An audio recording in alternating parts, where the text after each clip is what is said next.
Subscribe now and press the bell icon. Never miss an update. हाँ जी, कैसे हैं आप सब? बढ़िया। तो चलिए फिर हम अपना नॉन रैंडम सैम्पलिंग को आगे बढ़ाते हैं। हमने 3 टाइप कल देख लिए थे, आज हम बाकी के और खत्म करेंगे इसको। ठीक है, आज ये चैप्टर आपका खत्म हो जाएगा, कंप्लीट खत्म। ठीक है, इसके बाद आपको पूरे चैप्टर का रिवीजन मिल जाएगा, समरी मिल जाएगी। ठीक है, तो कल हमने पर्पसिव देख लिया था, स्ट्रेटिफाइड देख लिया था, सिस्टमैटिक देख लिया था। आज हम कोटा देखेंगे, अनकन्वीनियंस देखेंगे। तो आज का सेशन हम स्टार्ट करते हैं, बट स्टार्ट करने से पहले आपके लिए एक टास्क, आपको पता है आपको क्या करना होता है। आपको चैनल को सब्सक्राइब करना भी होता है और करवाना भी होता है, तो प्लीज करवाइए और बेल आइकन को प्रेस करवाइए। ठीक है, चलिए फिर आज हम बात करते हैं कोटा सैंपलिंग की। कोटा इंडिया में सबसे फेमस वर्ड क्या? कोटा, क्योंकि हर चीज पे कोटा है।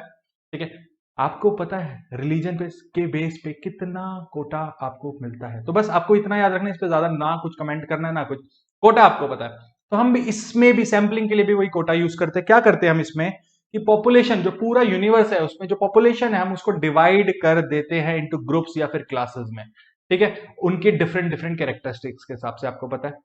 जैसे हर रिलीजन के लिए हम करते हैं, हर रिलीजन अलग होता है, तो हर ग्रुप को, हर क्लास को हमने क्या कर दिया, ग्रुप्स को, क्लास को हमने बाइफरकेट कर दिया अकॉर्डिंग टू देयर कैरेक्टरिस्टिक्स। ठीक है, अब उसमें से एक परसेंटेज हमने फिक्स कर दी। ठीक है, अब चाहे कुछ भी हो जाए, जैसे हमारा कोटा चलता है फॉर एजुकेशन सिस्टम भी। ठीक है, अब हमने क्या किया, एक परसेंटेज फिक्स कर दी, कि अब हर ग्रुप में से, किसी में से 10, किसी में से 20, किसी में से 30, किसी में से 40, इस हर ग्रुप में से इतने परसेंटेज लोग या सैंपल्स आएंगे, यूनिट्स आएंगी और पूरे सैंपल को रिप्रेजेंट करेंगे। ठीक है, अब कुछ लेना देना नहीं है कि कौन सा आ रहा है कौन सा जा रहा है, एक लिमिटेड परसेंटेज हर ग्रुप को रिप्रेजेंट करेगा।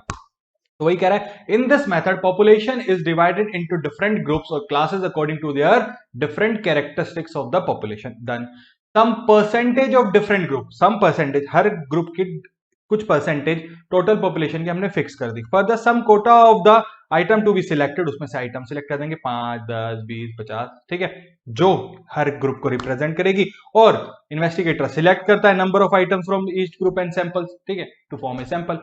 सिंपल सी बात है, यहाँ पे हमें कुछ नहीं करना, कोटा के बेस में हमें करना क्या है, ग्रुप्स को अलग करना है, कैरेक्टरिस्टिक्स पे एक परसेंटेज फिक्स कर देना है और उसमें से एक नंबर उठा लेना है। इन्वेस्टिगेटर नंबर लेगा, उसमें से फिक्स नंबर आएंगे जो पूरे एक सैंपल को रिप्रेजेंट करेंगे। That's it, that is quota. India में कोटा अगर आपको पढ़ाना पड़े तो फिर तो क्या फायदा यार इंडिया में रहने का। कोटा सिस्टम इंडिया की तो जान है ना, खून मतलब रगों में बसा हुआ है। ठीक है, तो वही है, बट कह रहा है कि ये कोई ज्यादा एक्सपेंसिव मेथड नहीं है। ठीक है, हाई पॉसिबिलिटी है पर्सनल बायसनेस की, हो सकती है भाई पर्सनल बायसनेस। ओके, ठीक है, सो रिलायबिलिटी भी कॉम्प्रोमाइज हो सकती है फिर। अब लास्ट मेथड क्या है हमारा, last method of sampling is convenience sampling. Convenience मतलब अपने अकॉर्डिंग, हमें इसमें कुछ करना ही नहीं, अपनी इच्छा व्यक्त करनी है, अपनी इच्छा ही जाहिर करनी है, जो हमें लगेगा हम वो कर लेंगे। कह रहे हैं इन this method of sampling is done by the investigator in such a manner that suits his convenience, जो उसको सही लगता है, उसकी कन्वीनियंस के अकॉर्डिंग है तो वो काम करेगा। कह रहे एंड अब आपके लिए सबसे इजी क्या काम है, जो आपका मन कर रहा है वो करो, दैट इज सबसे इजी टास्क फॉर यू। तो बस फिर कन्वीनियंस में वही है। कह रहे एन इन्वेस्टिगेटर में select a sample of teachers, example ले रहे हैं हम, टीचर्स का सैंपल सिलेक्ट किया। ठीक है, मेयरली बाय रेफरिंग, क्या कैसे रेफर करते हैं, कॉलेज का प्रोस्पेक्टस, उसमें से कुछ भी उठा लिया यार। अब आप टीचर को नहीं जानते, आपको पता नहीं उसकी कैरेक्टरिस्टिक्स, आपको कुछ नहीं करना, आपका जो मन किया आपने उठा लिया। ठीक है, this method is simple and least expensive. Simple सा मेथड है, लीस्ट एक्सपेंसिव है, कुछ करना ही नहीं है तो यार सिंपल तो होगा ही ना। ठीक है, पर अनसाइंटिफिक यार, कोई तुक थोड़ी ना है। आपको सैंपल अगर आपको बनाना ही है तो आप अच्छी चीजें उठाएंगे ना, ऐसे मन जो किया वो थोड़ी ना। बट ठीक है, फिर भी करते हैं, तो इसलिए अनरिलायबल है, ज्यादा रिलायबिलिटी पे काम नहीं करते हम इस पे।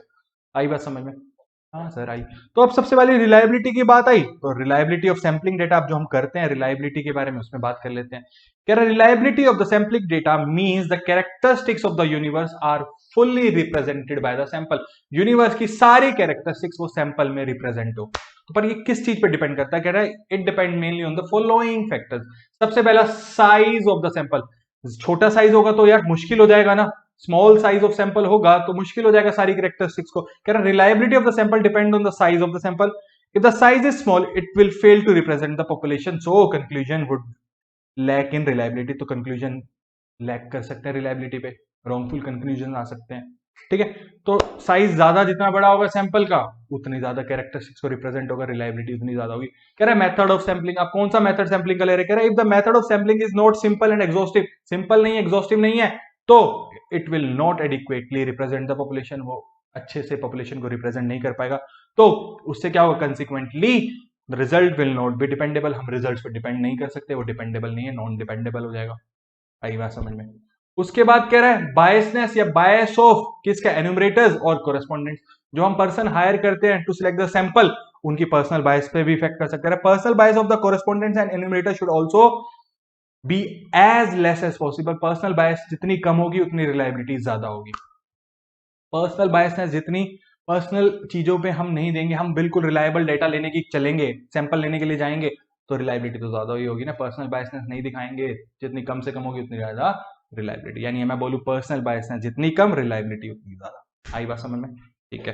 ट्रेनिंग ऑफ द एन्यूमरेटर्स, अगर हमने ट्रेनिंग अच्छे से दी होगी, रिलायबिलिटी उतनी ज्यादा होगी, ट्रेन्ड एक्सपर्ट्स हो जाएंगे वो, तो आपके लिए डेटा भी, सैंपल्स भी अच्छे से लेके आएंगे। Reliability of sample also depend upon the training of the investigator, depend किस पे करते हैं, ट्रेनिंग पे। If they are not properly trained, अगर एन्यूमरेटर्स ट्रेन नहीं है तो sample will lack in reliability, sample reliable नहीं होंगे, सैंपल रिलायबल नहीं होंगे। आई बात समझ में? तो एक छोटा सा डिफरेंस, ये लास्ट चीज जो मैं आपको बताने वाला हूं इस चैप्टर में, छोटी सी, कह रहा है एक छोटा सा difference between the census method and the sample method. उसके कुछ बेसिस लिए हमने। तो सबसे पहले हम कवरेज की बात करते हैं। कवरेज कह रहा है अगर कम आइटम होंगे तो सेंसस मेथड को उठाएंगे, अगर ज्यादा होंगे तो सैंपल मेथड, क्योंकि कम होंगे तो हम सारे यूनिवर्स को चेक कर सकते हैं, यूनिवर्स की सारी पॉपुलेशन को चेक कर सकते हैं। अगर ज्यादा होंगे तो मुश्किल हो जाएगा, इसलिए हमें क्या करना होता है, हमें सैंपल बनाने पड़ते हैं। सुटेबिलिटी, स्मॉल एरिया के लिए सेंसस मेथड, लार्ज एरिया के लिए sample method. Accuracy, greater degree of accuracy, क्योंकि हर एक चीज को चेक करते हैं हम, 1 to 1 कुछ भी नहीं छोड़ते, और वहां पे less degree of accuracy in sample. Cost, more expensive होता है क्योंकि उसके लिए हमें एक एक सैंपल को चेक करना होता है, लेस एक्सपेंसिव होता है कौन सा, sample method. Time, more time लगता है क्योंकि एक एक सैंपल को जाके चेक करना, तो टाइम कंज्यूमिंग कौन हुआ, सेंसस सैंपल में इतना टाइम नहीं लगता। Nature of item, diverse characteristics होती है तो हम सेंसस मेथड में जाते हैं। अगर होमोजीनियस आइटम है तभी तो हम सैंपल बना लेते हैं, तो हम फिर सैंपल मेथड में जाते हैं।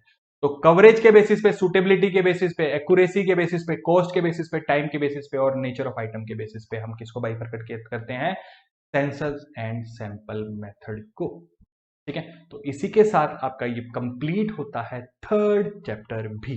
ठीक है, अच्छे से कीजिए, हम समरी लेके आ रहे हैं। Ta-ta, bye bye, take care.